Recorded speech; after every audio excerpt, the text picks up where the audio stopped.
एक संत से, एक गुरु से पूछा गया कि एक कुत्ते ने पूछा एक गुरु के पास जाकर, गुरुदेव मेरी वाणी को आप समझने का प्रयास करिएगा। गुरु बहुत जल्दी समझ जाता, गुरु गुरु होता है, सतगुरु सतगुरु। सतगुरु के सामने कहा भी नहीं जाता, वो अपनी दृष्टि से देखकर समझ जाता है। गुरुदेव मेरी वाणी को थोड़ा समझिएगा। गुरुजी बोले, बोल क्या बात है। मैं राह में बैठा हुआ था, एक व्यक्ति दौड़ कर आया, मुझ में लात मारकर चला गया। मेरी गलती क्या थी वो बताइए। कभी कभी आपके साथ में भी हुआ होगा, कुत्ता बीच में बैठा होगा या कुत्ते का बच्चा बीच में बैठा होगा और आप जाते जाते उसको लात मार दिए हैं, आप जाते जाते उसको कुछ कर दिए हैं और उसको डंडे से मार दिया, पत्थर मार दिया, लात मार दिया, मान लो आपने कुछ कर दिया है उसके लिए। तो वो कुत्ता गुरु से पूछ रहा है मैंने गलती क्या करी है वो बता। तो कुत्ता कहता है कि मेरी गलती गिनाई जाए। तो गुरु कहते हैं गलती तेरी इस जन्म की नहीं है। हमको लगता है कि हम मनुष्य की देह धारण करें इसलिए हमको दुख ज्यादा भोगना पड़ रहा।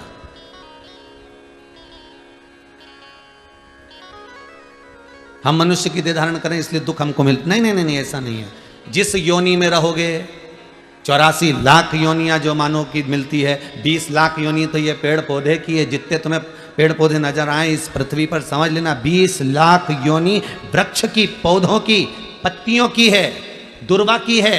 20 लाख योनि केवल इन वृक्ष जैसे खड़े ठूट जैसे पड़े रहना पड़ेगा। पानी भी गिर रहा है, गर्मी भी पड़ रही है, ठंड भी पड़ रही है, एक जैसे लोग पत्थर उठा उठाकर मार भी रहे हैं। 20 लाख योनि में से ये जितने पौधे होते हैं, जितने वृक्ष होते हैं, ये हाथ जोड़ते हैं परमात्मा के कि हमको कांटे वाला पौधा बनाना। कौन सा पौधा बनाना? कांटे वाला। ये जब वृक्ष की 20 लाख योनियां होती हैं तो परमात्मा के आगे हाथ जोड़ते हैं, हमें कांटे वाला पौधा बना दो, पर हमें फल वाला पौधा मत बनाना। वृक्ष कहते हैं हमें फल वाला पौधा मत बनाना, हमें आम का पेड़ मत बनाना, हमें बेर का पेड़ मत बनाना, हमें इमली का पेड़ मत बनाना, जिसमें फल लगते हो, सेतूत लगते हो, जिसमें खजूरे लगते हो, ऐसा पौधा हमें मत बनाना। हमको तो तुम कांटे वाला बना दो, बेकार बना दो, पर हमें फल वाला पौधा मत बनाना। 20 लाख योनियों में से 20 लाख योनि के जब वृक्ष की योनि बनती है तो ये निवेदन करते हैं। तो पूछा इनसे, तुम क्यों नहीं बनना चाहते आम का पौधा, तुम क्यों नहीं बनना चाहते इमली का पौधा, तुम क्यों नहीं बनना चाहते यहाँ पर खजूर का पौधा, क्यों नहीं बनना चाहते तुम जामुन का पौधा?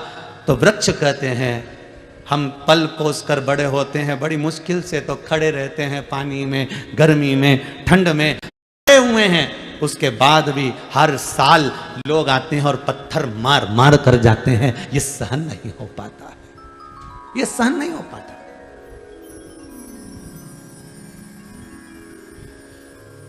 आप में से जितने लोग कथा सुन रहे हैं आस्था चैनल पर, पूरे विश्व में जितने लोग मोबाइल पर कथा सुन रहे हैं, फेसबुक और यूट्यूब पर, इनसे निवेदन करूंगा यदि आपने अपने घर में, परिवार में, कुटुंब में, कबीले में, रिश्तों में, नातों में कहीं ना कहीं गरुड़ पुराण की कथा सुनी होगी तो उसमें पंडित जी ने बताया होगा कि आम का पेड़, जामुन का वृक्ष, खजूरे का वृक्ष, फलदार वृक्ष कब बनता है व्यक्ति। ये गरुड़ पुराण के अंतर्गत लिखा हुआ है कि व्यक्ति ये वृक्ष चौराहे पर, रोड पर, किनारे पर केरी का, आम का, बेर का, इमली का ये पेड़ क्यों बनता है? तो उस गरुड़ पुराण के अंतर्गत लिखा है जो मानव का शरीर धारण कर कर, मनुष्य की देह धारण कर कर, मनुष्य का शरीर पाने के बाद भी अपने ही रिश्तेदारों को दिन भर गालियां देता है, चाहे बहू को दे, चाहे सास को दे, चाहे ननद को दे, देवरानी को दे, जिठानी को दे, भाई को दे, कुटुंब को दे, कबीले को दे, जो इतनी गालियां पर गालियां, अंबारियां बौछार करता है, वही मरने के बाद ये फलदार वृक्ष बनता है। और लोग जैसे ये रुक रुक के गाली बकती है ना, रोज तो नहीं बकती, इसको कोई पागल कुत्ता तो नहीं काटे कि ये रोज गाली बकेगा, ये रोज गाली बकेगी, ये रुक रुक के बकती, 6 महीने में, 3 महीने में, 4 महीने में, 8 महीने में, साल भर में, ऐसे लोग गालियां देते हैं। उसी तरह साल साल भर में इसमें भी फल लगते हैं और लोग दे पत्थर मारते हैं, इसने गाली दी, इसको दिया पत्थर।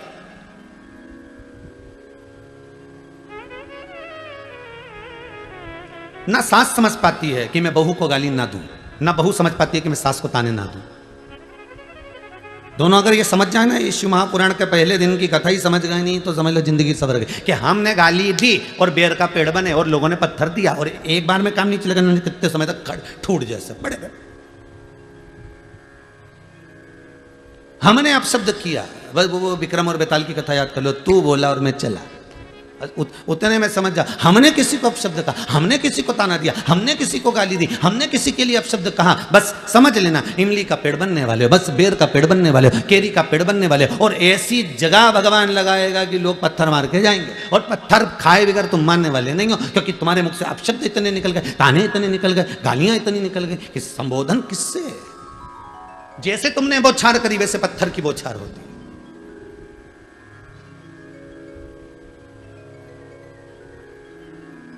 इसीलिए शास्त्र कहता है भजन में जो सुख है वो सुख किसी दूसरी चीज में नहीं, दूसरी चीज में।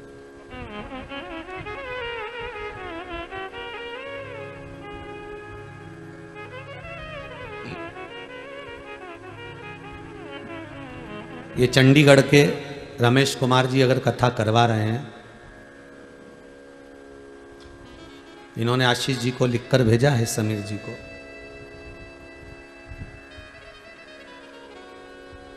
एक बेटा इनका मोहित गर्ग डॉक्टर है, वो कनाडा में है। दूसरा बेटा सीए है रोहित, जो चंडीगढ़ में है। पूरा परिवार खूब ठाकुर जी की कृपा से पढ़ा लिखा, अव्वल आगे बढ़ने वाला। तो हमने आशीष जी से पूछा कि ये बताओ कि फिर ये कथा किसके लिए करा रहे हैं, तो क्या अपने माता पिता क्यों करा रहे हैं? कथा इतने दिन को मिल कैसे गई? नहीं गुरुजी, कथा पुरानी है, पर बीच में गड़बड़ हो रही थी, कथा इनको नहीं मिल पा रही थी, तो इन्होंने फिर पशुपति नाथ का व्रत किया, केवल कथा को पाने के लिए, किसी दूसरी चीज के लिए नहीं। दुनिया के लोग पशुपति व्रत कर रहे होंगे कि बेटों के जॉब के लिए, नौकरी के लिए, सर्विस के लिए, धंधे के लिए, व्यापार के लिए, व्यवसाय के लिए, ये कार्य के लिए, वो कार्य के लिए। पर ये गर्ग जी, रमेश कुमार जी गर्ग चंडीगढ़ वाले, ये जो कथा, केवल कथा मिल जाए उसके लिए पशुपति व्रत कर रहे हैं।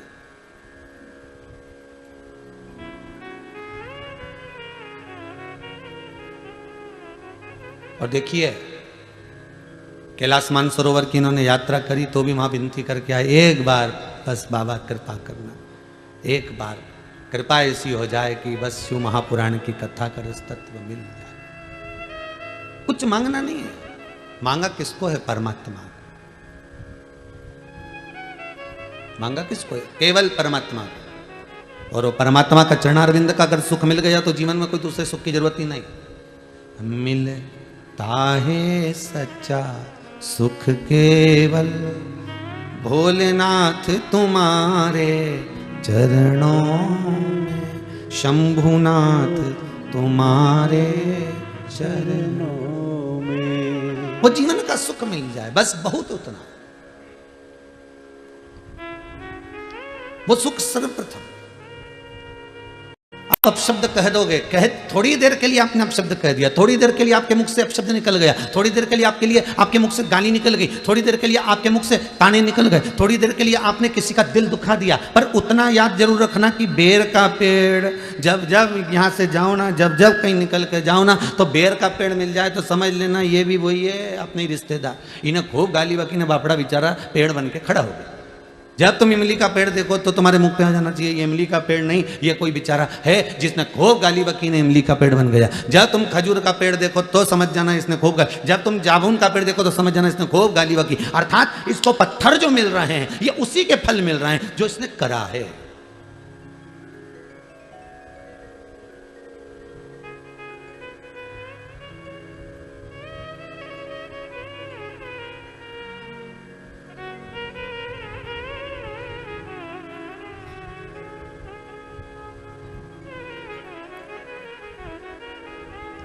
आज सुबह हम स्कंद पुराण पढ़ रहे थे थोड़ी सी, तो उसमें बंटी जी परिहार ने एक प्रश्न किया है, गुरुदेव आप हमेशा कहते हो कि वृक्ष की योनि ये है, उसकी योनि ये है, ये जो गन्ना लगता है ना, शुगर, गन्ना जिसकी शुगर बनती है, शक्कर बनती है, ये गन्ना भी तो पेड़ पौधे में आता है, तो फिर ये योनि कैसी है?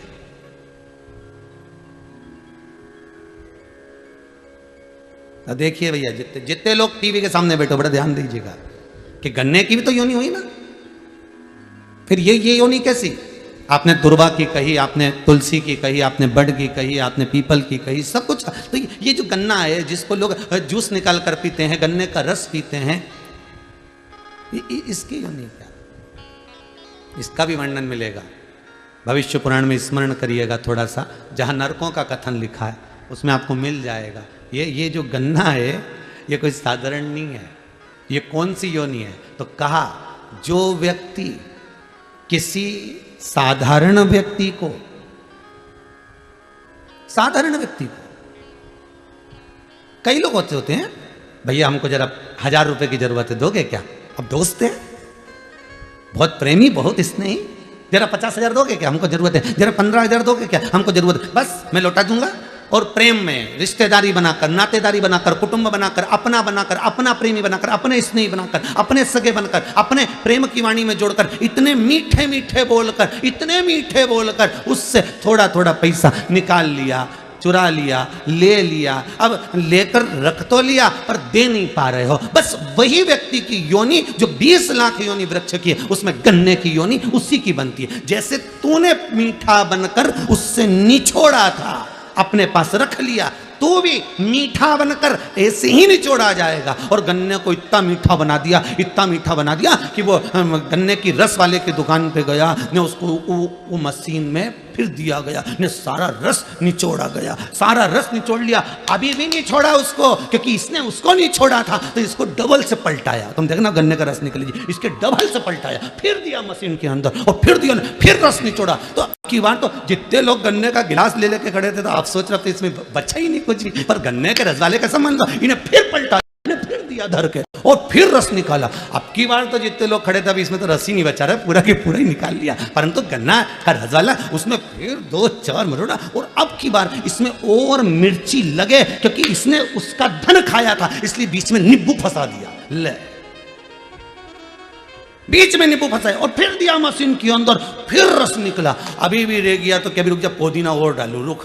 और फिर इसने निचोड़ा, फिर दमदारी से फिर उसको चोरबत्ती करी और फिर वो में पुदीना डाल दिया, ले, फिर दिया धर के, कहीं नहीं बचा। ऐसा हो गया बेचारा, छिलका छिलका अलग अलग हो गया। फिर उठा के उसने ठेले के, जितने सुन रहे हो आस्था पे बोलो, तो फिर ठेले के नीचे डाल दिया, उसको डस्टबिन में पटक दिया, कचरे में डाल दिया। अब उनमें इतना रस नहीं बचा कि मक्खी भी कुछ खा सके, इतना ही नहीं बचा। फिर भी मक्खी ने सोचा थोड़ा बहुत पड़ा हो तो अपन ही निपटा लो।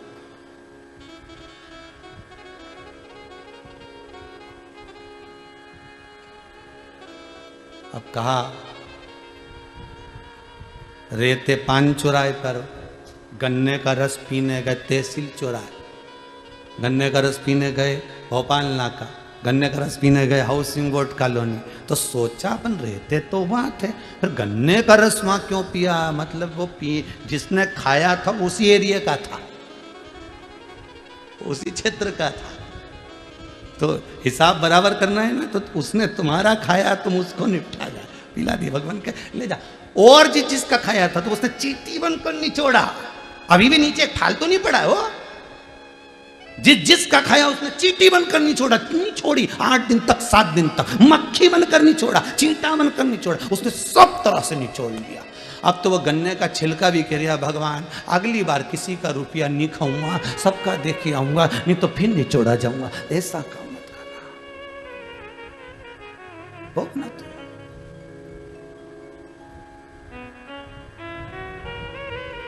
मान लो किसी का ले भी लिया है तो हाथ जोड़कर कहना, साहब, तो शंकर से कहना, शंभो से कहना, मेरे ओ घड़ी, मेरे विश्वनाथ, मेरे शंभो से कहना, मारना है, मेरे को मरना है, प्राण छूटना है, संसार में जो आया है वो मरेगा, पर निवेदन इतना सा है, जब तक मैं किसी का चुका ना दूं तब तक उठाना मती नाथ, मेरे को गन्ना नहीं बनना है।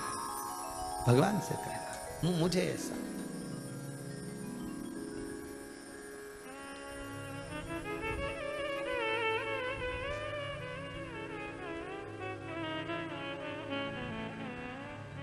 हमारे कर्म का भोग हमको भोगना है महाराज, कोई दूसरा नहीं भोगेगा, कोई दूसरा नहीं। पत्नी नहीं भोगेगी, बच्चे नहीं भोगेंगे, कोई नहीं भोगेगा, भोगना आपको है। ऐसा कर्म करते चलना जिंदगी में जिसमें सुख का अनुभव हो आपको।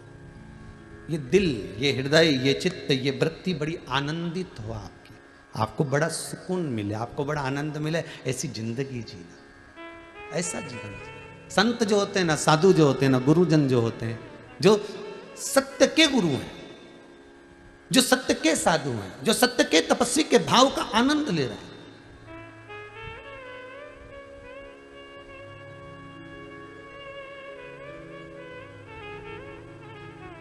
जो सतगुरु होता है वो होता ही अलमस्त, उसको किसी से मतलब नहीं होता साहब, वो अपनी जिंदगी मस्त जीता है।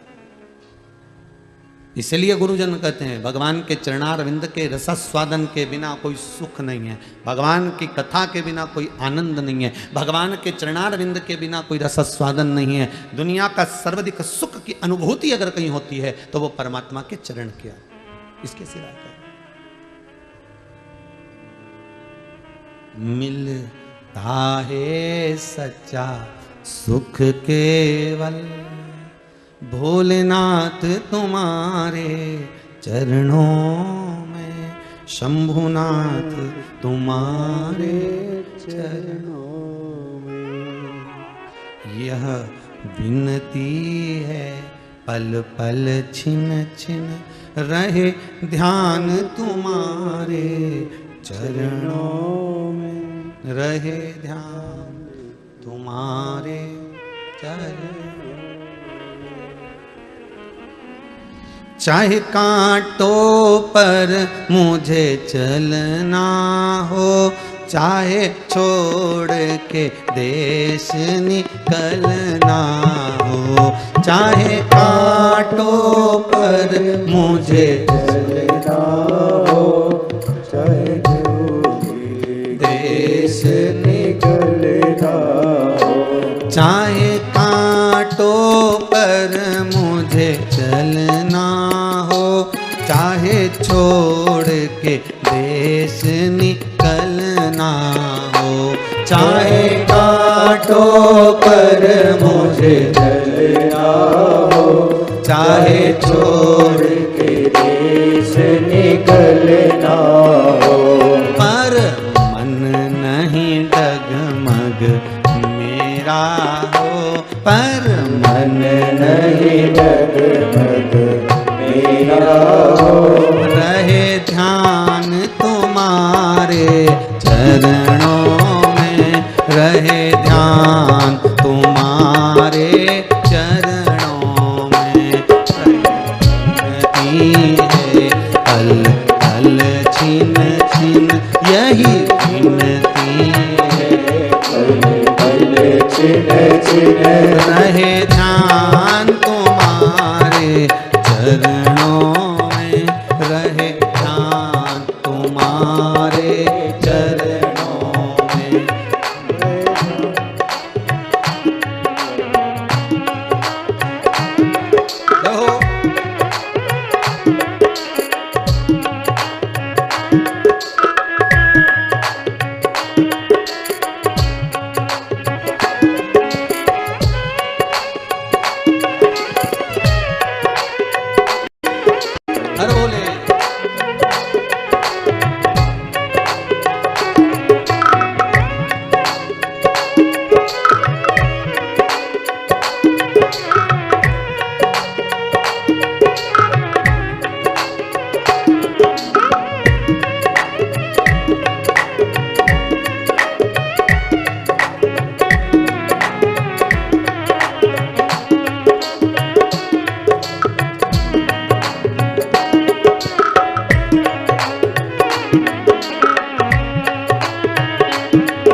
को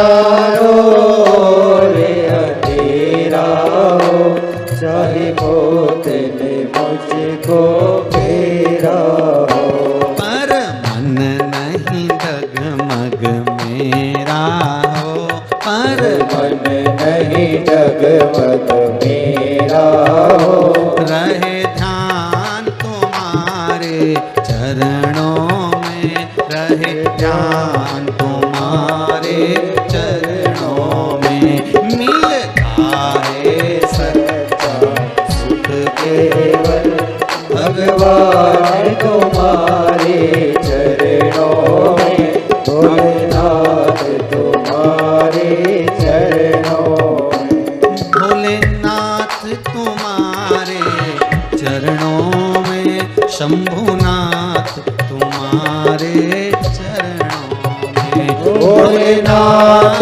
तुम्हारे चरणों में, शंभुनाथ तुम्हारे चरणों में।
भोले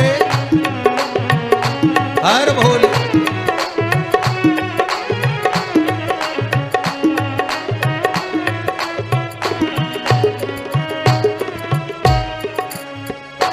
चाहे अग्नि में मुझे जलना हो, चाहे छोड़ के देश निकलना हो, चाहे अग्नि में मुझे जलना हो, चाहे छोड़ के देश निकलना हो, चाहे अग्नि में मुझे जलना हो, चाहे छोड़ के देश निकलना हो, चाहे अग्नि में मुझे जलना हो, चाहे छोड़ के देश निकलना हो, पर मन नहीं डगमग मेरा हो, पर मन नहीं डगमग मेरा हो, रहे ध्यान तुम्हारे चरणों में, रहे ध्यान तुम्हारे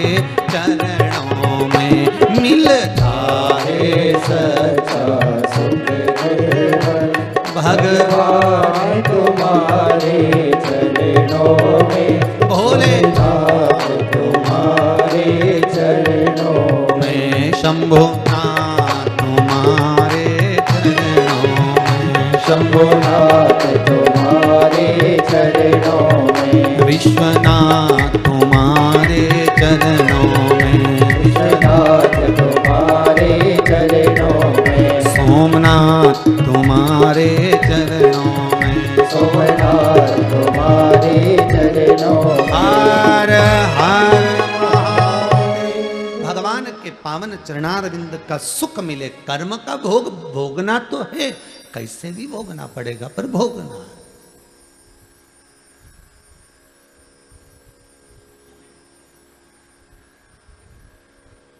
एक वृक्ष को कभी भी उसके पत्ती के नाम से नहीं जानते। जानते हैं क्या? जानेंगे तो क्या कहेंगे साहब, ये फूल के नाम से, ये चंपा का फूल का पौधा है, ये मोगरे का पौधा है, ये चमेली का है, या नाम से जानेंगे उसके फल से, ये संतरे का है, नींबू का है, आंवले का है। किसके नाम से जाना? उसके फल के नाम। या तो जाना फल के नाम से, या जाना उसके फूल के नाम से। फल हो, फूल हो, उसके नाम से उसको पहचान जाते। किसी पौधे को पत्ती के नाम से नहीं पहचानते कि ये इसकी पत्ती है, इससे फल और फूल के नाम से। उसी तरह संसार में आप कैसा भी कर्म कर, जैसा भी आप बोल रहे हो, चल रहे हो, व्यवहार रख रहे हो, उससे कोई फर्क नहीं पड़ता। संसार में यदि आपको लोग जानेंगे तो आपके कर्म से जानेंगे। पहले कथा में कहा था व्यक्ति बनना सरल है पर व्यक्तित्ववान बनना कठिन है।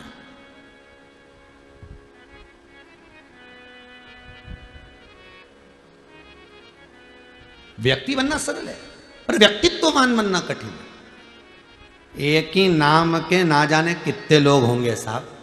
भेरू भेरू भेरू भेरू निकालो तो सारी संसार में ढेर भेरू। राम किशन ढेर राम किशन, जगदीश जगदीश ढेर जगदीश, मनीष मनीष ढेर मनीष, प्रदीप प्रदीप ढेर प्रदीप, अनिल अनिल ढेर अनिल, दीपक दीपक ढेर दीपक,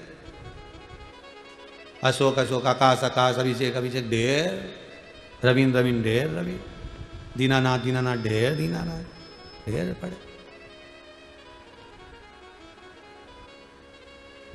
अब मालूम पड़े राशि भी एक है, नाम भी एक है। एक तो ऊंचे सिंहासन पर बैठा है, दूसरा मालूम पड़े कि ठेला धका। नाम का कोई फर्क पड़ा क्या? जितने टीवी पर कथा सुन रहे हो ईमानदारी से बोलना, नाम का कोई फर्क पड़ता है क्या? नहीं।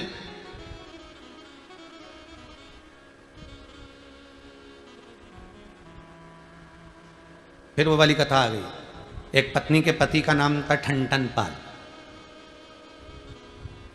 अब वो पत्नी से हमेशा जितने भी सोसाइटी में लोग रहते थे ना, कॉलोनी में, सब कहते थे मिसेस ठनठन पाल। अब उसको बहुत गुस्सा आता था कि मेरे पति का नाम ये ठनठन पाल, बहुत बुरा लगता मुझे। जब देखो, जब जो भी बोले ना मिसेस ठनठन पाल आई हैं, मिसेस ठनठन पाल आई हैं, तो उनका नाम ठनठन पाल, तो बड़ा बुरा लगता उनको, ये तो बड़ा बुरा। तो उसने अपने पति से कह दिया, सुनो जी, मेरे को तुम्हारा नाम बहुत बुरा लगता है, इसलिए कुछ भी हो जाए मैं 15 दिन के अंदर तुम्हारा नाम बदल दूंगा। चाहे कुछ भी हो, 15 दिन में तुम्हारा नाम चेंज कर दूंगी। आओ कर। पति को क्या करना है, जो होगा, अब जो चल रहा है वो तो चलता रहेगा, तू घर में कुछ भी बोल, ठीक है। अब उसने नाम चेंज करने का सोचा।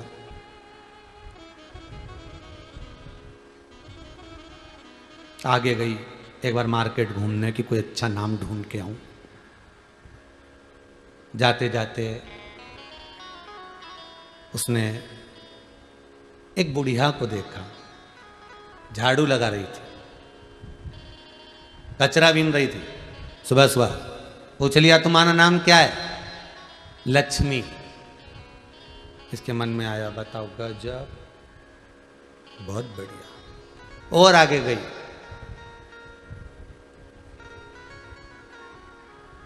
और आगे गई। एक व्यक्ति भीख मांग रहा था, उससे पूछा तुम्हारा नाम क्या है?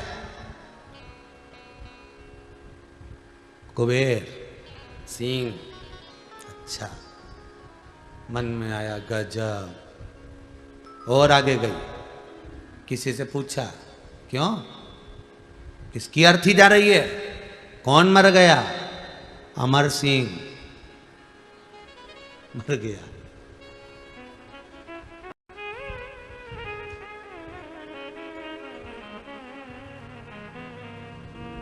घर वापिस आ गई। वापिस मोहल्ले के लोगों ने पूछा, क्यों, नाम मिल गया? क्या करूं ढूंढ के? लक्ष्मी झाड़ू लगाए, कुबेर भीख मांगे, अमर मर गया, इससे तो मेरा ठनठन पाल भला। क्या करना, नाम बदलने से कुछ नहीं होगा, कुछ भी नहीं होगा।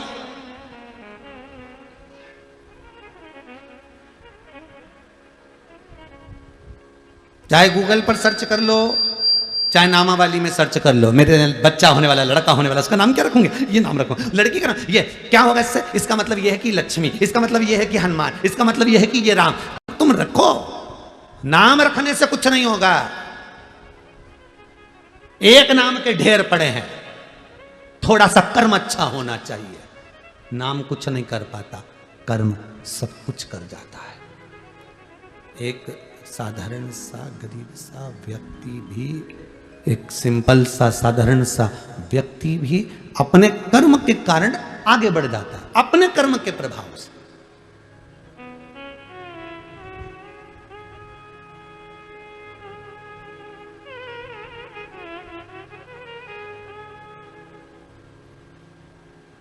कई कई लोग कहते हैं महाराज ये हमारे यहाँ का बच्चा बहुत जिद्दी है, बहुत जिद्दी, इतना उपद्रव करता है, इतना, हम तो नाम रखकर परेशान हो गए, इसका ये नाम रख दिया जब से परेशान हो गया। क्या नाम रख के परेशान हो गए? नाम से कुछ नहीं होता। जितपन तुम दे रहे हो, चिड़चिड़ापन तुम दे रहे हो, और नाम को बदनाम कर रहे हो। नाम से मतलब यहां तो कर्म कर चलो, कर्म। और बहुत अच्छे से जान लेना, बहुत अच्छे से समझ लेना, पत्ती से नहीं पहचाना जाता कि वृक्ष कौन सा है, पत्ती का नाम लेकर नहीं पुकारा जाता कि इस पत्ती का पेड़, हमें कहना पड़ता है इस फूल का वृक्ष है, चंपा का, चमेली का, मोगरे का, गेंदा का। हम उसके फूल से उसको पहचान कर करें, ये गेंदे का है, ये चमेली का है, ये बिजली का है। या हम फल से करें, ये केरी का है, ये बेर का है, ये आंवले का है, ये नींबू का है, ये संतरे का है, ये आंवले का है, ये उसके फल से पहचाना, पत्ती से नहीं। उसी तरह तुम्हारे जीवन में कितने उतार चढ़ाव आ जाए, तुम्हें उससे कोई नहीं पहचानेगा, पहचानेगा तुम्हारे कर्म से। तुमने कर्म कौन सा करा, उस कर्म से तुम्हें पहचाना जाएगा। अच्छा कर्म करोगे, जगत में तुम्हारा नाम उसी नाम से जाना जाएगा। बेकार कर्म कर दिया, उसी नाम से तुम्हें पहचानेगा, अरे बेकार, बहुत बेकार, ये वही है, कर्म से पहचाना। कुछ अच्छा करिए। मानव की देह पाने के बाद में अगर हम बेकार कर्म, तो मानव की देह पाने के बाद में एक कर्म जरूर करना, किसी सदगुरु की शरण जाकर उसकी स्मरण में, थोड़ी सी भक्ति में, थोड़े से स्मरण में डूबने का प्रयास कर।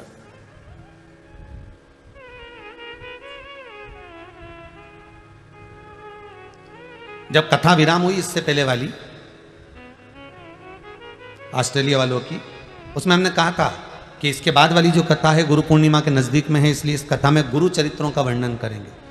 तो एक व्यक्ति ने लिखकर भेजा व्हाट्सएप पर कि महाराज जी गुरु का होना क्यों जरूरी है, कारण क्या है? तो सीधी सीधी बात है, बादाम का छिलका ऐसे निकल ही नहीं सकता, निकाल के बता दो। बादाम के अंदर की गिरी को चोट नहीं लगना चाहिए और छिलका निकल जाना चाहिए। घिसना भी नहीं है, परेशान भी नहीं करना, छीलना भी नहीं है, और छिलका निकल जाना चाहिए। तो क्या करोगे? उस बादाम को थोड़ी देर पानी में डुबक दो। क्या करना है? उस बादाम को पानी में पटक दो। बादाम जितनी देर पानी में, थोड़ी देर भी अगर पड़ गई, बादाम थोड़ी देर भी पानी में पड़ी रही, धीरे धीरे उसको हाथ में लोगे और मलोगे और छिलका निकल जाएगा। अब ना अंदर गिरी का कुछ बिगड़ा, ना किसी चीज का बिगड़ा, ना उसमें चोट लगी, ना कुछ खरोच आई, बस छिलका निकल गया। उसी तरह जैसे बादाम को पानी में पटोक कर रखा है, पानी में डालकर रखा है, तो छिलका तुरंत निकल जाता है। उसी तरह मनुष्य देह में आए हो, मानव का यदि शरीर मिला है, तो गुरु के चरण के जल में थोड़ी देर डूब कर रहोगे तो अहंकार का, लोभ का, काम का, विषय का, वासना का छिलका निकल जाएगा और गिरी गिरी रह जाएगी। और वो गिरी काम की है, वो छिलका नहीं।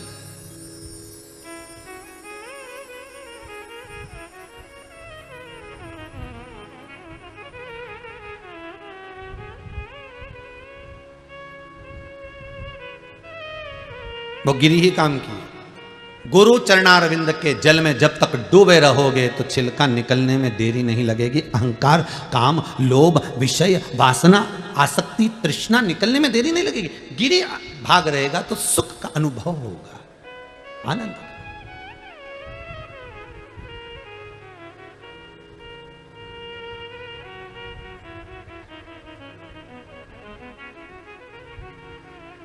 शिव महापुराण की कथा कर रही है। देवराज नाम का ब्राह्मण है, ब्राह्मण कर्म से वंचित है। ब्राह्मण कर्म से क्यों वंचित है? क्योंकि किसी सदगुरु की शरण नहीं जा पाया। बिंदुक नाम का ब्राह्मण कुल में जन्मा है, चोरी कर रहा है, धन लेकर आ रहा है, अपनी पत्नी, धर्म पत्नी को दे रहा है, पर ब्राह्मण कर्म से वंचित है, उसका कारण क्या है? क्योंकि सदगुरु की शरण नहीं जा पाया। इस कथा को सुनने के बाद आप अपनी जिंदगी में एक बात याद रखना, गुरु ढूंढना बहुत अच्छे से ढूंढना, बहुत अच्छे से, पर जल्दीबाजी में नहीं। तुम्हारा मन, तुम्हारी बुद्धि, तुम्हारा चित्त, तुम्हारी वृत्ति जब तक नहीं कह दे कि इसको गुरु बनाना है तब तक मत बनाना, उसके बाद ही बनाना। जब दिल कह दे तुम्हारा कि ये मुझे तार सकता है, ये मुझे हरि से मिला सकता है,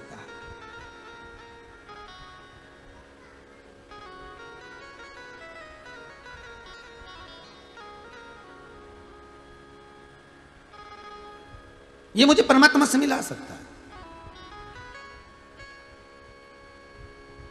गुरु पैया पढ़ू हरि से मिलाए दीजो जी, मिलाए दीजो जी, मिलाए दीजो जी, मिलाए दीजो जी, मिलाए दीजो जी। गुरु पैया पढ़ू हरि से मिलाए दीजो जी। बस वो सतगुरु की शरणागति। देवराज ब्राह्मण होकर ब्राह्मण कर्म से वंचित है, बिंदुक ब्राह्मण होकर ब्राह्मण कर्म से वंचित है। देवर्षि नारद ऋषि के पद पर बैठने के बाद भी अगर गुरु मंत्र नहीं ले पाए तो ऋषि पद से वंचित है।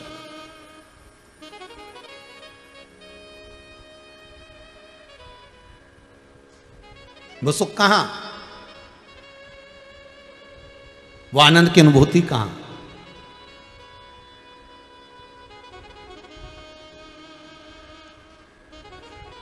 जब जीव के प्राण छूटते हैं ना, ध्यान दीजिएगा जरा, बहुत अच्छा प्रसंग है ये। जिस समय प्राण छूट रहे होते हैं, जिस समय पर प्राण जा रहे होते हैं, प्राण छूटते हैं व्यक्ति के,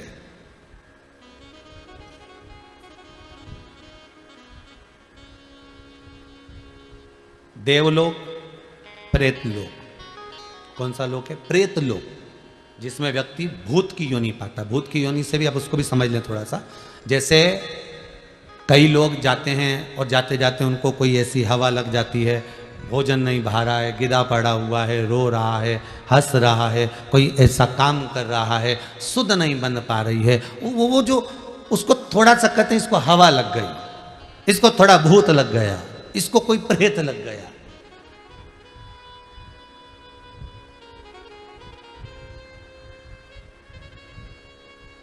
ये उसमें डूब गया। गलत हवा, गरुड़ पुराण, गरुड़ पुराण में लिखा, प्रेत लोक, देवलोक, गलत हवा, प्रेत, पितर, आदिक आदिक जितनी भी हवाएं होती हैं, आपको पहले भी वर्णन करा एक कथा के अंतर्गत, जो 49 पवन होती, ये जितनी पवन होती है, इसमें कुछ पवन तो अच्छी होती है और कुछ पवन बेकार। सतगुरु मार्गी को, जो गुरु के चरणारविंद का अनुमोदन कर रहा है, गुरु का स्मरण कर रहा है, भगवत भजन कर रहा है, नाम जाप कर रहा है, नाम स्मरण कर रहा है, जिसने अपनी जिंदगी में एक बार गुरु मंत्र ले रखा है और उस गुरु मंत्र का बल उसके भीतर है, तो उसको कभी भी प्रेत बांधा, उसको कभी भी कोई गलत हवा स्पर्श नहीं कर पाती। जो गुरु मंत्र से वंचित है, जो परमात्मा के मंत्र से छूटे हुए हैं, गुरु की वाणी जिसके कानों में नहीं गई, श्रवण शक्ति में नहीं गई, उसके भीतर फिर गलत हवा प्रेत बांधा उसको स्पष्ट छू सकती है। अब ये तो हो गया मृत्यु लोक का, कि मृत्यु लोक में आप पहचान सकते हो कि इसको अगर पवन लगी है, कोई चीज लग गया है, कोई चीज हो गई है, तो समझ सकते हो इसका गुरु मंत्र नहीं होगा, इसलिए इसको छू लिया। ऊपर का क्या क्रम है? इससे ऊपर जब जीव प्राण छोड़कर जाएगा और प्राण छोड़कर जाने के बाद जब ऊपर पहुंचेगा, यम की केत चढ़ेगा, चढ़ने के बाद जब पहुंचेगा, उस समय का कथन क्या कहता है? तो उस समय का कथन कहता है कि अगर एक चेले ने, एक शिष्य ने गुरु मंत्र ले लिया है और उस मंत्र का स्मरण नहीं भी कर रहा है, तो गुरु अगर एक सांकल्य भी डालता है, गुरु अगर एक मंत्र का स्मरण भी करता है, तो चेले के खाते में जाता है, शिष्य के खाते में जाता है। और शिष्य अगर एक सांकल्य डालता है, शिष्य अगर एक मंत्र का स्मरण करता है, तो उसका एक भाग गुरु के खाते में जाता है। दोनों एक दूसरे को तार रहे हैं। और गुरु मंत्र लेने के बाद में व्यक्ति अगर बेकार कर्म कर रहा है, मदिरापान कर रहा है, वेश्यावृत्ति कर रहा है, जुआ खेल रहा है, मांसाहार कर रहा है, कोई गलत काम कर रहा है, तो उसका भी भोग गुरु को भोगना पड़ता है। और गुरु अगर कुछ बेकार कर रहा है तो वो शिष्य को भोगना पड़ेगा, भोगना तो पड़ेगा। संबंध एक हो गया गुरु और शिष्य।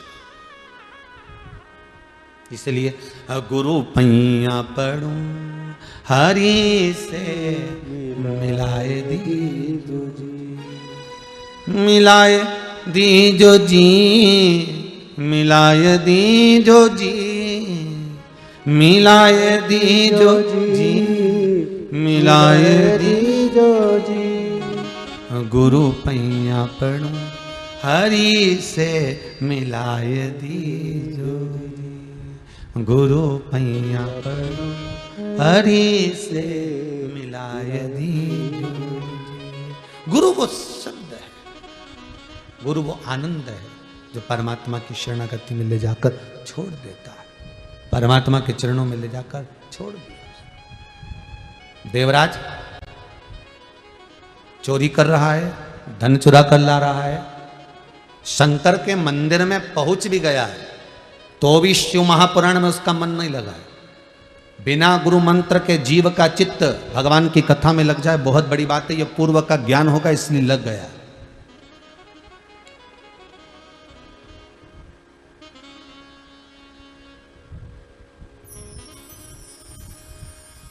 आज के जमाने में असली गुरु लोगों को मिल नहीं रहे और गुरु को असली चेला मिल नहीं रहा।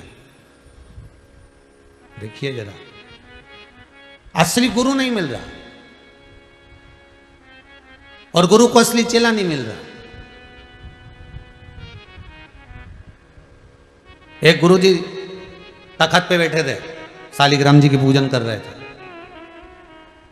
दो चेले थे उनके, एक चेले को आवाज लगाई, चेला ऐ रामू, ऐ रामू। रामू दौड़ कर आया, जी गुरुदेव। बेटा शालिग्राम जी की सेवा चल रही है, थोड़े तुलसी के दल लिया, जा तो जरा तुलसी ला। इतना आलसी चेला, उसने मन में सोचा अगर आज तुलसी लेने चले गया तो ये गुरुजी रोज मुझसे तुलसी मंगवाएंगे। अगर आज चले गया तो गुरुजी रोज मंगवाएंगे। चेला बोला, गुरुदेव तुलसी का पौधा कैसा होता है? गुरुजी ने मन में सोचा, गजब का चेला, बताओ यहां आश्रम में रह रहा है और इसको तुलसी का पौधा नहीं मालूम। चल रहने दे, अच्छा। दूसरे चेले को आवाज लगाया, किशोर, ओ किशोर, ओ किशोर। अरे कहां गया किशोर? और किशोर दौड़ के आया, जी गुरुदेव। जा थोड़ा सा तुलसी का दल तोड़ कर लिया। किशोर ने सोचा, बता ये रामू नहीं गया तो मैं काय को जाऊं? गुरुदेव आपने रामू से नहीं कहा, रामू को तुलसी का पौधा नहीं मालूम था। किशोर कहने लगा, तूने तुलसी का पौधा नहीं देखा? इतनी बड़ी बड़ी पत्ती होती है तुलसी की और इतना बड़ा पेड़ होता है।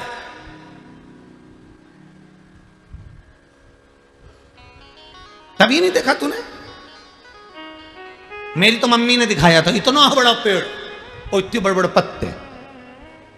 गुरुजी ने मन में सोचा, हो गया कल्याण। इसको भी नहीं मालूम कि तुलसी का पौधा कैसा है।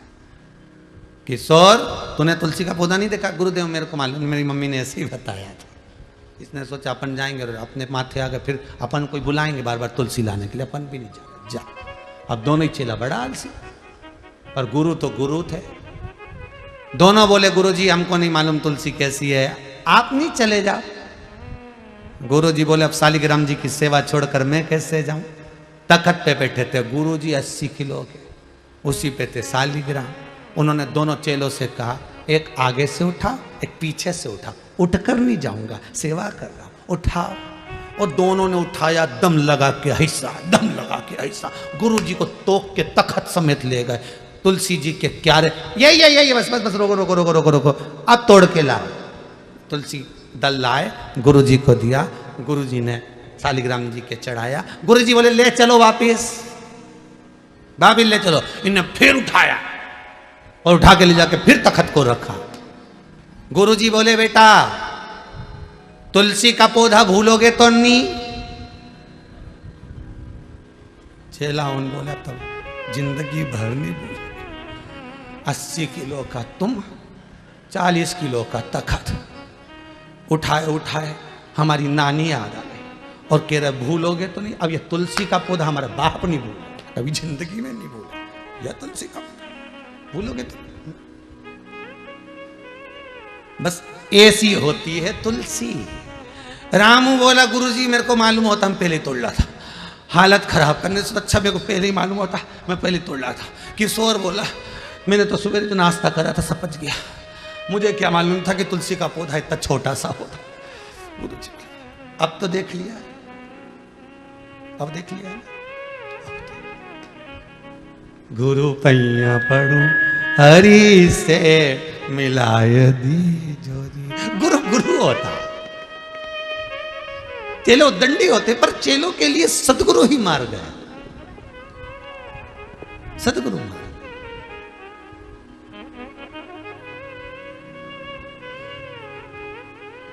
गुरु अपने बच्चे को नहीं पढ़ाता और अपने शिष्य को ज्ञान दे जाता है। एक एक स्कूल में जाकर देखना, एक एक स्कूल में पहुंचकर देखना, एक लेडीज टीचर को, एक महिला टीचर को देखना, वो अपने छोटे से बच्चे को घर में छोड़कर जाती है। 5, 6, 7, 8 घंटा सवेरे से गई है, 2 बजे तक स्कूल में पूरा फर्ज अदा करती है। उसका बच्चा घर में रो रहा होता है, जिद कर रहा होता है, माता को याद कर रहा होता है, माँ भी बिलखती है, बच्चे की याद आती है, तो भी स्कूल में कलम उठाकर बोर्ड पर लिखकर अपने बच्चों को ज्ञान देती रहती है। इतने बच्चों के लिए अपने बच्चे की बलि दे देती है। वही सदगुरु होती है, वही टीचर, वही गुरु है, वही गुरु है। गुरु अपने बच्चे को जितना नहीं प्रेम करता, गुरु अपने बच्चे को जितना नहीं चाहता, गुरु अपने बच्चे को जितना नहीं पढ़ाता, उससे 1000 गुना दूसरे के बच्चे को पढ़ाता। तू पढ़, तू अच्छा है, पढ़ने में होशियार है, आगे निकल जाएगा, तू ये कर सकता है, तेरे में वो बल है, तेरे में वो एनर्जी है, तू अपना करियर बना सकता है, तू ये कर सकता है, तू वो कर सकता है। एक गुरु है जो मार्ग बताकर बच्चे को अग्रण्य बनाने का प्रयास करता है कि तुझ में वो बल है, तुझ में वो प्रबलता है कि तू सब कुछ कर सकता है। वो गुरु तुम्हारे को निखारेगा। प्रीत करो सो ऐसी कर जो जैसे लोटा डो। अरे गलो फसावे आपनो जी, गला फसावे आपना जी, के पानी पीवे और काना प्रीत निभाजो जी, मन भूल बिसर मत जाना। गुरु की प्रीत एक लोटे और डोर जैसी होती है। गुरु परिवार में बनना जरूर है, पर परिवार को छोड़कर अपने शिष्य का प्यास बुझा देता है, अपने शिष्य। गुरु की झोपड़ी टूटी है और शिष्य की झोपड़ी महल है, बना देता है। जा अरे सुख से आनंद में अपनी जिंदगी जी, जा।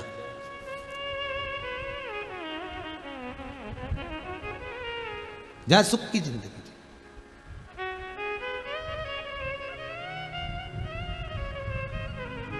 एक हमारे बंटी जी परिहार हैं, उनके कोई परिचित कोई बालक होगा, वो बड़ा दुखी था, 20, 21, 22 साल का। उसके हाथ पैर में, शरीर में छाले हो जाते थे, फूटते थे, घाव हो जाता था, छाले पूरे खाल को निकाल देते थे। बड़ा दुखी, बड़ा दुखी। बंटी ने 1-2 बार कहा गुरुदेव बहुत हालत खराब है। बच्चे ने सब डॉक्टरों को सब जगह दिखा दिया, पर शरीर का वो जो रोग है, डॉक्टर कह रहा है हाथ को काटना पड़ेगा, ये हाथ में कुछ ऐसा हो गया। हमने काहे काटो, हाथ नहीं काटना है, भोलेनाथ जी की सेवा कर कर दुख काटना। अंग काट देने से सुख का अनुभव नहीं होगा, दुख कट जाने पर सुख का अनुभव होगा। कहा उन्हें काम करो, शंकर जी का स्मरण करो, शिव जी का भजन करो, शंकर का अनुमोदन करो, शिवरात्रि का पूजन आदि जब भी मौका मिले करते रहो। बड़ा सुख है, बड़ा आनंद है। जब देखा, अब सूचना जब मिली कि गुरुदेव उसका हाथ अब पूर्ण तरह से सही हो गए, अब शरीर ठीक हो गए, उसमें आनंद की अनुभूति है, उसमें सुख का एक भान है, आनंद का एक भान। कुछ दे ना दे गुरु, पर यह पक्का है कि वो परमात्मा से मिलन कराने का प्रयास जरूर कर सकते, वो प्रयास करेगा। प्रीत करो सोएसी कर जो, जैसे लोटाडो, और गलो फसावे आपनो जी, अरे गलो फसावे आपनो जी, पानी पीवे और काना रीत निभाजो जी, मन बोल बिसर मती जाना। ये प्रीत हो सदगुरु और शिष्य। देवराज को वो गुरु नहीं मिल पाया, इसलिए शिव कथा में बैठने के बाद मंदिर के अंदर शंकर की कथा चल रही है और उस कथा में देवराज का चित्त नहीं लग पाया। विचार करिएगा जरा। जैसे ही शंकर जी का हर हर महादेव बोलते थे, देवराज कानों को बंद कर लेता था, कानों को बंद। संसार में ऐसे लोग भी मिलेंगे आपको जिनकी चित्तवृत्ति कथा में नहीं लग पाएगी, और कई संसार के लोग ऐसे भी हैं जिनका मन, जिनका चित्त, जिनकी वृत्ति शिव में लगी हुई है। एक कथा सुनी, उसमें भी मन नहीं भराया, दूसरी फिर सुन रहा है, तीसरी फिर सुन रहा है, मन नहीं भरा रहा। और होना चाहिए ऐसी प्यास परमात्मा को पाने की। उदर की तृप्ति भोजन से है, आत्मा की तृप्ति भजन से है। वो प्यास हो हमें परमात्मा को पाने की, शंकर से मिलन की एक आस लगी रहे, क्यों मिलेगा और मेरे सम्मुख में आएगा। वो आए। मेरे भोले तेरा सहारा है, मेरे भोले तेरा सहारा है, मेरी नैया का तो किनारा है, मेरी नैया का तो किनारा है। शंभू से मिलन की एक आस वो लगी रहे। देवराज ब्राह्मण होकर गलत कर्म में लगा रहा, बिंदु गलत कर्म में लगा रहा, उसकी चित्तवृत्ति कहीं जुड़ ना पाई, क्योंकि गुरु नहीं मिल पाया। गुरु अगर एक बार मिल जाता तो जीवन सार्थक कर देता।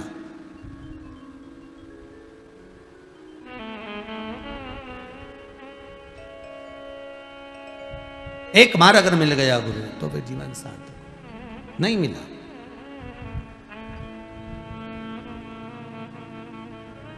महाराज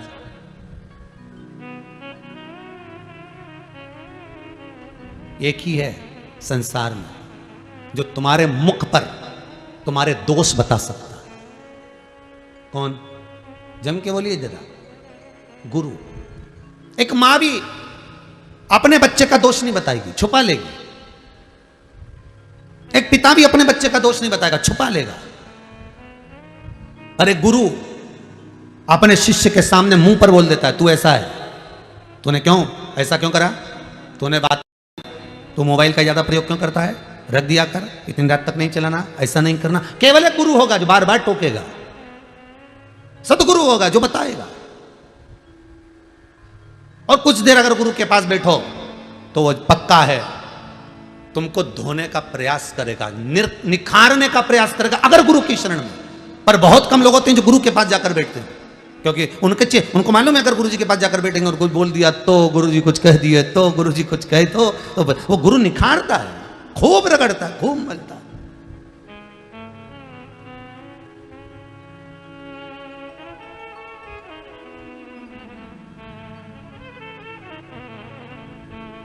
एक छोटे से टुकड़े कांच को हीरा बनाने का प्रयास केवल गुरु करता, घिस घिस कर, घिस घिस कर, घिस घिस कर। कोई सहज हो?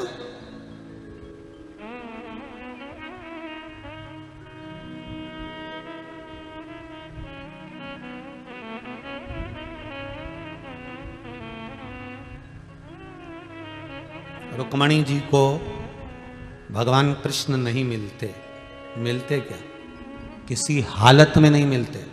शिशुपाल बारात लेकर आया था, तैयारी हो गई रुक्मणी जी को शादी की, नगर सज गया, रुक्मणी जी के भी सारे साज सज गए, पूरे नगर में 15 दिन पहले से साज और धाज लग गए।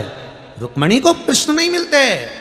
अगर सतगुरु ना मिलते रुक्मणी को, फिर रुक्मणी के एक बार रुक्मणी जी जब श्रृंगार करी और श्रृंगार कर कर एकांत में बैठी थी, तब रुक्मणी के गुरु आ गए और गुरु जी ने पूछ लिया, बेटा रुक्मणी, अरे रुक्मन, ए रुक्मी, नरेश की पुत्री रुक्मणी, तू एकांत में बैठी रो रही है बेटा, क्या हो गया?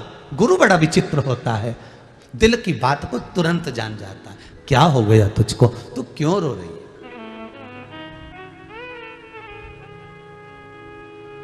तेरे नैनों में जल भरा है रुक्मणी, तू रोती है क्यों? कारण क्या है? रुक्मणी जी कहती हैं, गुरुदेव, अगर मैंने कहा और यह बात अगर मेरे पिता को, मेरे भाई को, रुक्मी को मालूम पड़ गया, रुक्म बाहू को मालूम पड़ गया, तो फिर तो मेरी गति बिगड़ जाएगी। मैं किसको कहूं ये बात? मैं कह नहीं सकती गुरुदेव, मैं किसी के सामने बोल नहीं सकती गुरुदेव।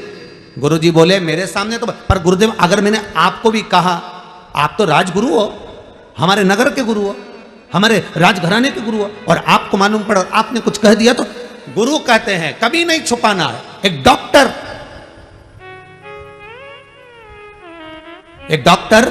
एक रसोईया, एक सदगुरु, इन तीन से कभी नहीं छुपाना। डॉक्टर से अगर रोग छुपाओगे तो बीमारी बढ़ेगी, आपने अगर रोग छुपा लिया तो बीमारी बढ़ना है। सब बता दो, सब जो जो हो रहा है सब बताओ, तो भी इलाज कर सकता है।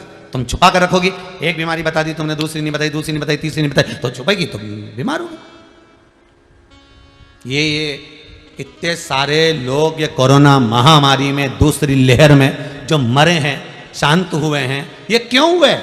4 दिन 5 दिन तक तो घर में ही पड़े रहिए, हमें तो कुछ नहीं हो रहा है। खांसी हो तो थोड़ी बहुत हो रही है, सर्दी हो तो थोड़ी बहुत हो रही है, थोड़ी बहुत चल रही है, बता ऐसा होएगा ही नहीं मेरे को, ऐसा होगा ही। छुपाते रहे, ना पत्नी को बताए, ना बच्चों को बताए, ना किसी को बताए, ना बताया, टेबलेट लाते रहे, खाते रहे, गोली दवाई लाते रहे, खाते रहे, बस धीरे धीरे धीरे धीरे उस बीमारी ने जड़ पकड़ ली, पकड़ते पकड़ते हृदय पकड़ लिया, श्वास पकड़ ली, और हॉस्पिटल गया, थोड़े दिन टिका और मर गया।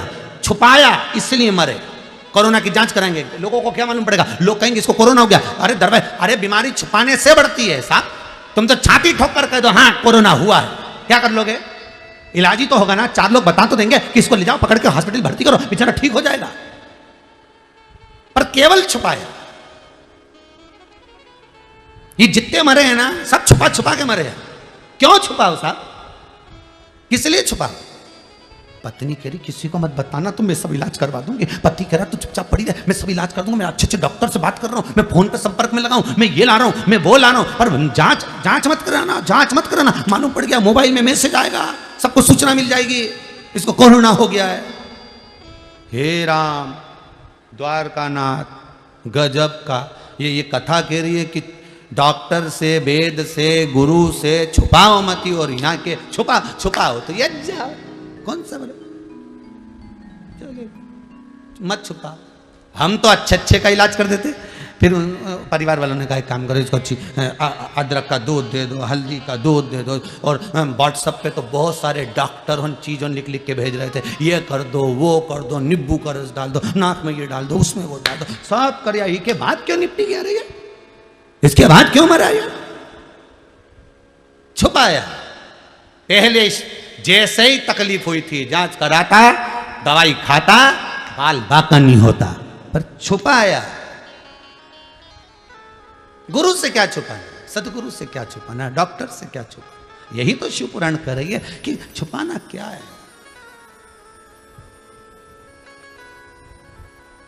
रोग आया है, बताओगे कम होगा। कितना सुंदर कहा है अग्नि पुराण में, अपने दोष भगवान के सामने, गुरु के सामने, माता पिता के सामने, दुनिया के सामने गिना दोगे तो कट जाएगा। पाप दोष परमात्मा को, गुरु को बता देने पर कट जाता है। पुण्य दुनिया को, परमात्मा को, किसी को बता देने से छिन्नित हो जाता है। पुण्य भी नहीं बताया जाता, पुण्य किसी को बताना नहीं है, और पाप बता देना है। मैंने झूठ बोला है साहब, आज मैंने छल करा है साहब आपके साथ में, मैंने आपके 200 रुपये ज़्यादा ले लिए, मैंने आपके 100 रुपये ज़्यादा ले लिया, या आप वापिस ले लिए, मैंने छल करा है साहब आपको, बता दिया, पाप कट गया, दुख कट गया। आपको भी नहीं छलेगा, वो भी नहीं छलेगा। पर हम अपने दोष नहीं बताते, हम अपना भाग बताते। मैंने तुम्हारे लिए ऐसा करा, मैंने तुमको ऐसा करा, मैंने तुम्हारे लिए ये किया, मैंने तुमको ये कर दिया। हमने अपना भाग गिनाया, अच्छा गिनाया, पर दोष कहां गिनाया? केवल एक गुरु होता है जो तुम्हारे दोष गिना देता है। क्यों रे, तुमने ऐसा करा है, इधर आ, यहां बैठ, ऐसा कर, चलो सेवा करो, चलो झाड़ू लगाओ, चलो बुआरी काटो, चलो पूछा लगाओ। गुरु तुम्हारी अहंकार को गिराएगा, तुम्हारे अभिमान को नीचे पटकवा देगा, कैसे भी पटकेगा, पटक देगा। जहां अभिमान में फूले, गुरु जी ने कह दिया चलो उठाओ जरा, ये पादुका उठा के उधर से लाओ, जाओ झाड़ू उठा के उधर से लाओ, जहां अभिमान आया गुरु उसको पटक देगा तुरंत। चेले को लगेगा गुरुजी मुझे झाड़ू लगाने का बोल रहे हैं, गुरुजी मुझे बर्तन मांजने का बोल रहे हैं, गुरुजी मुझे पादुका लाने का बोल रहे हैं, गुरुजी मुझे कपड़े उठाने का बोल रहे हैं, गुरुजी मुझे कपड़े धोने का बोल रहे हैं। पर क्यों बोल रहे हैं? उसका कारण है कहीं अभिमान आ रहा है, गुरु उसको काट रहा। वो निखारने से पहले उसको धो देगा।